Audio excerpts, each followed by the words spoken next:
Okay, so I'll say right from the jump, the one thing I didn't necessarily like about this chapter is the narration. And that sounds like an odd thing to critique, but something about the way it was used felt more than a little distracting. Like, it almost felt like, just in the way the narration was used in this chapter, it felt like it was telling us things we already knew, and that Horikoshi was self-conscious about letting Toga's emotions tell the story of what she was feeling, and that we wouldn't understand what she was thinking, so he had to spell it out for us. And it it was made even stranger by the fact that the narration kind of gets contradicted by itself, but by the fact that Toga's thoughts in inner monologue cause it to already tell us, like, Toga's thoughts in inner monologue already tell us what she's feeling, so it seems like the narration kind of just, it feels unneeded, unnecessary, to put it lightly.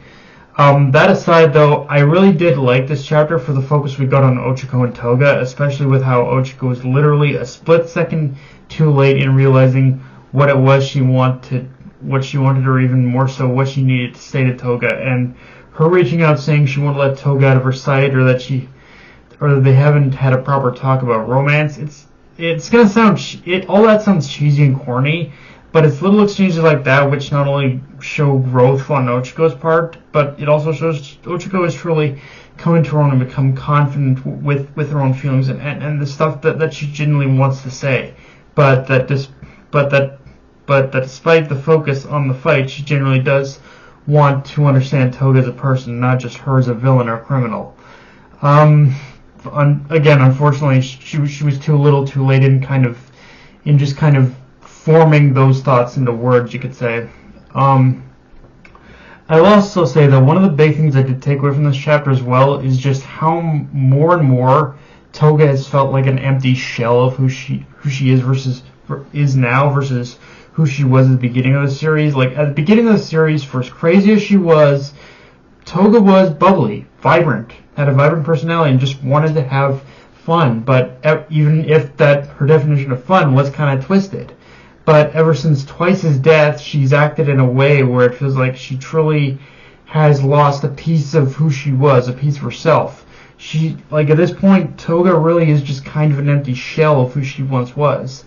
And now, who probably thinks she'll only ever find joy in her life again after she takes revenge upon the hero who killed that other piece of herself, and make sure it can never happen again by destroying, like, what remains of Hero Society. And this isn't me necessarily saying it's just her actions are justified, but I think for Toga, despite how much she wants to sit down, have a genuine conversation with Ochako at this point, what she did by the end of the chapter is the only thing that she feels she can do to just make the pain go away.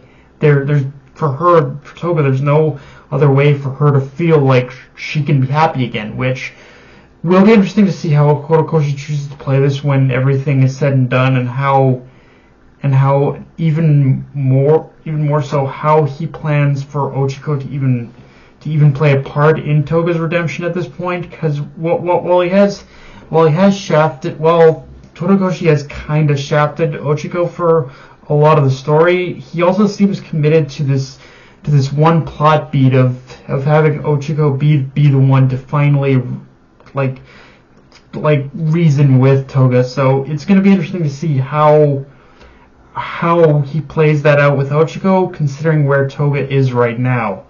Of course, as I said, Ochako and Sue were just a little too slow on the draw and reaching out to Toga, as it eventually leads into what we saw last chapter with Toga transforming into Twice and appearing through Kitagiri's wormhole before Hawks, which, yeah, if I'm being honest, this is one of those chapters that's great on the character moments and context of what happened leading up to the events of last chapter, but not exactly great in terms of like in terms of pacing within its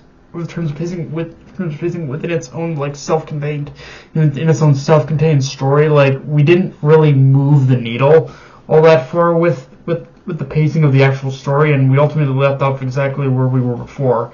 Now, I guess I will say this doesn't really change my feelings on how I feel about on how I feel about the whole situation with Hawks. Like, even now, despite knowing it's not Twice or a clone, but actually Toga, I still think Horikoshi does need to follow through on killing Hawks. Like, the setup just feels like the perfect way to end the saga between the two unlikely friends. Just in general, death feels like the only way to end Hawks' story in a satisfactory way.